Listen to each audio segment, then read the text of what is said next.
You saw me before I took one breath. You formed me inside and you planned each step. You said before you were born, I knew your name. God of love, I'm not the same.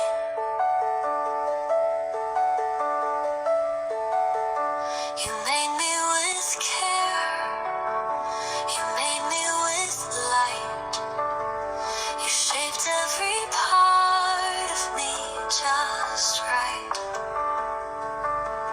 I praise you now for the life you gave. I am your child, fearfully made. I was born on purpose, with heaven's plan, not by mistake. I'm in your hands. You knew my days before they came. You wrote my story, you know my name. This is my birthday song to you. Thank you, Lord, for seeing me through.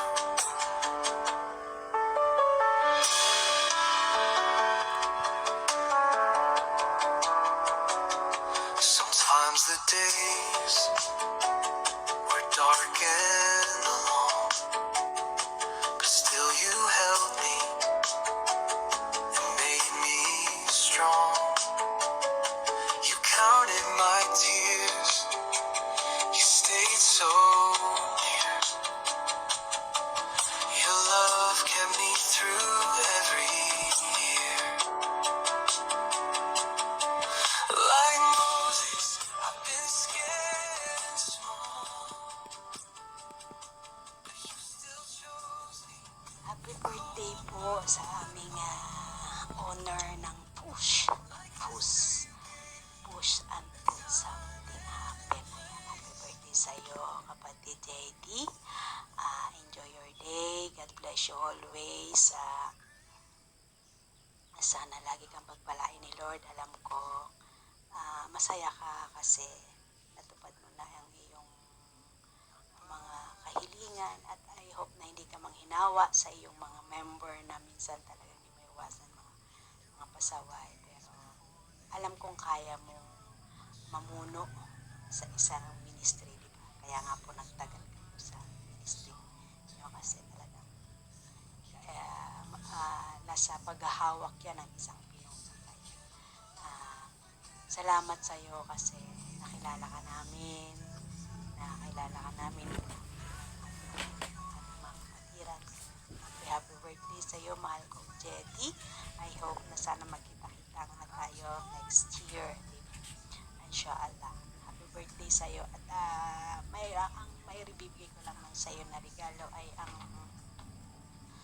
may babahagi ko lang ay regalo ko sa iyo ay ang verse na maibibigay ko sa iyo, na sabi nga po dito sa mga bilang or Numbers chapter 6 verse 24, magpalain ka nawa ng Panginoon at ingatan ka.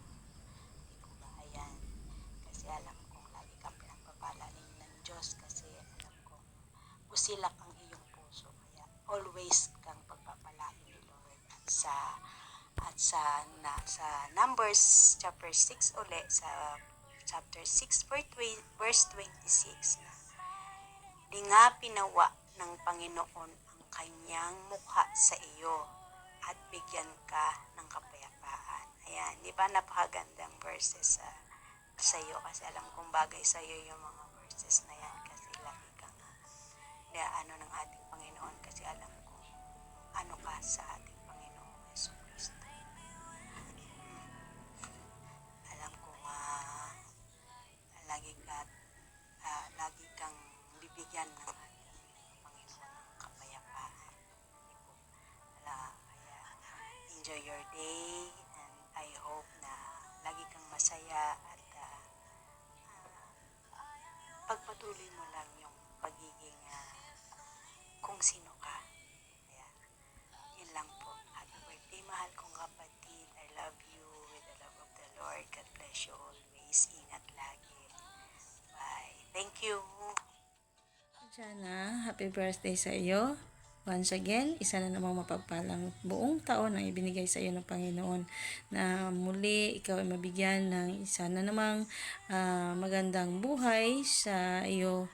Maraming salamat Ate Jana sa pagkakataon na kami ay tinawag mo para maging kabahagi ng iyong grupo dito sa Push Ministry na bigyan ka pa ng ating Panginoon ng masaganang buhay, good health, at higit sa lahat, prosperous love, and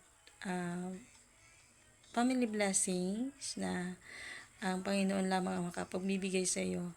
At nawa ay masaya at magiging healthy ang lahat sa iyo kasama ng iyong buong pamilya.